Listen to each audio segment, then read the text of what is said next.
Chancellor Patton,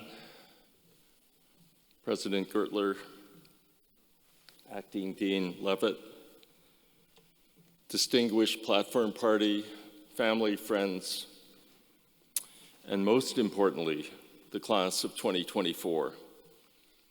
Today brings me full circle. I'm honored to gather here today on this land for this momentous occasion in this circular building. Convocation Hall at King's College Circle was designed by Frank Darling of Darling and Pearson in 1907, specifically for this purpose. The circle is a fundamental symbol of gathering, community, and unity. In that spirit, I also want to recognize a project close by at another circle, Hart House Circle, where Ryan Gorey of Brooke McElroy Architects designed an Indigenous gathering place. His pavilion for ceremony and a medicinal garden for healing opened the potential for resetting side-by-side relations and for reconciliation. Related, I love that one Spadina Crescent, one of the most important spaces in the grid of Toronto, is the home of the Daniels Faculty of Architecture, Landscape, and Design. Here, students in architecture, landscape architecture, urban design, visual studies, and forestry come together to imagine the possibilities for the built environment. I'm an alumnus, an architect, a father, and most importantly, a citizen. It's taken me a lifetime to become a Canadian. And what do I mean by that? Along with 22,000 other Japanese Canadians, my family was interned during the Second World War. They were dispossessed of their property, their jobs, businesses, and most of their possessions, and were forcibly relocated to internment camps in inland British Columbia for 3 years and 9 months as the Yellow Peril, the enemy within Canada. After they were released, my parents headed east and settled in the north end of Hamilton. That's where I was born. We were a working-class family. One of Canada's prime ministers and U of T alumnus, Lester B. Pearson, said that his family was rich in everything but money. My family was the same. My parents stressed the importance of education and hard work. My parents, who have now passed away, told my sisters, who are here today, and me, that they're very proud of us because in one generation, we all graduated from university in our respective fields of healthcare, education, and architecture. But it was here for me at the School of Architecture where I developed a passion for learning and forged many lifelong relationships. The idea of the university, and particularly the idea of the University of Toronto as a place of learning and research, is central to my life. The University of Toronto gave me the level playing field I was looking for. And it started to make me feel like I belong. And I hope this story sounds familiar to many of you because I believe it's the dream of Canada.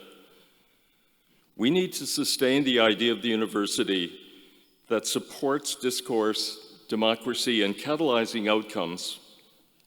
The university is a place where ideas and views are contested. Freedom of speech and public debate are fundamental to a working democracy.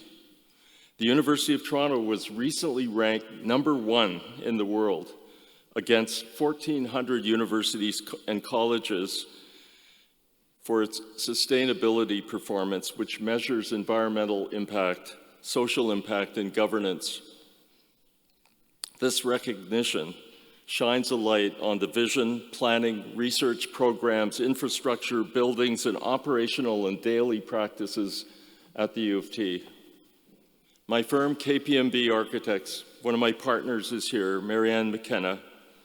was involved in the recently completed landscape of landmark quality, which removes cars and parking around King's College Circle to create a landscape that brings us all together.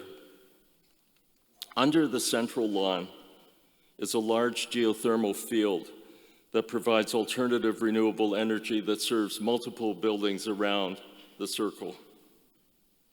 So, architecture is the vehicle through which I've explored who I am, my values, my identity, and it's the vehicle through which I've become a Canadian.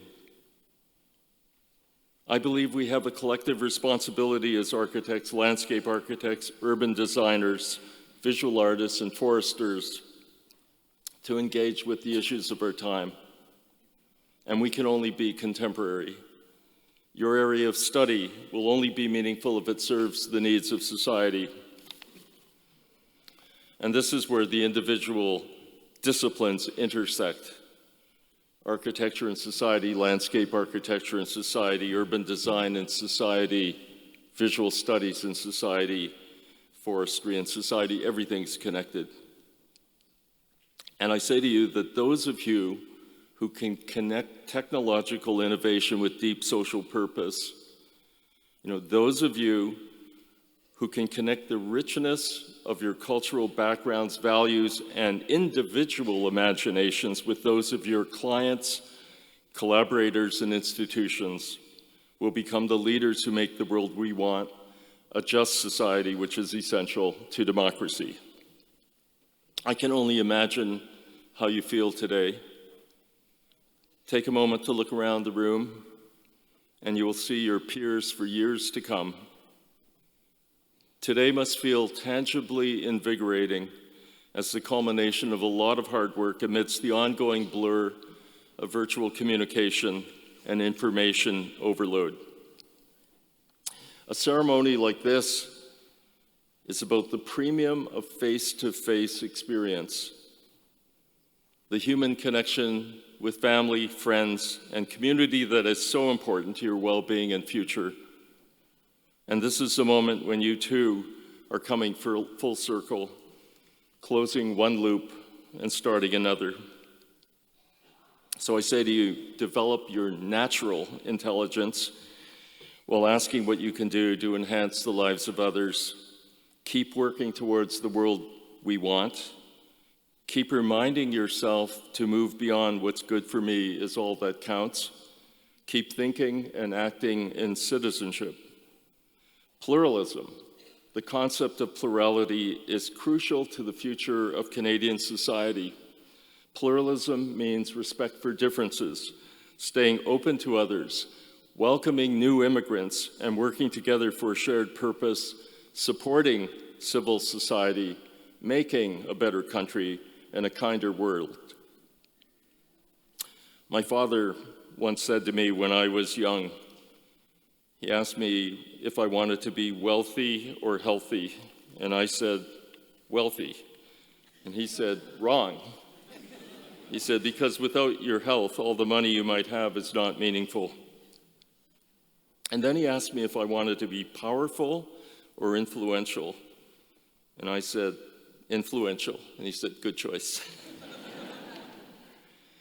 My father was a Buddhist, and at the one-year memorial after he died, the Buddhist reverend, knowing that my then wife and I were expecting our first child, who's on the stage today, said that in the Buddhist view, each life is like a wave upon an ocean, and as one wave is passing, another one is forming.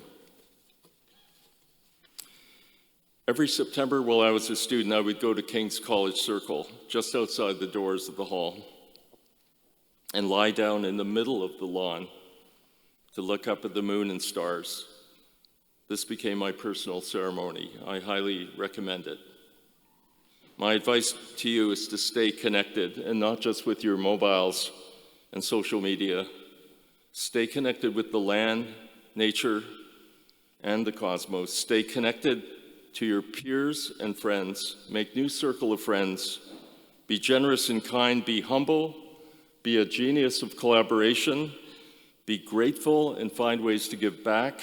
find ways to lead and advance global pluralism through architecture, landscape, urban design, visual studies, and forestry. Stay in this moment. Like, don't go too fast today. Don't run across the stage. This is a moment that you should never forget.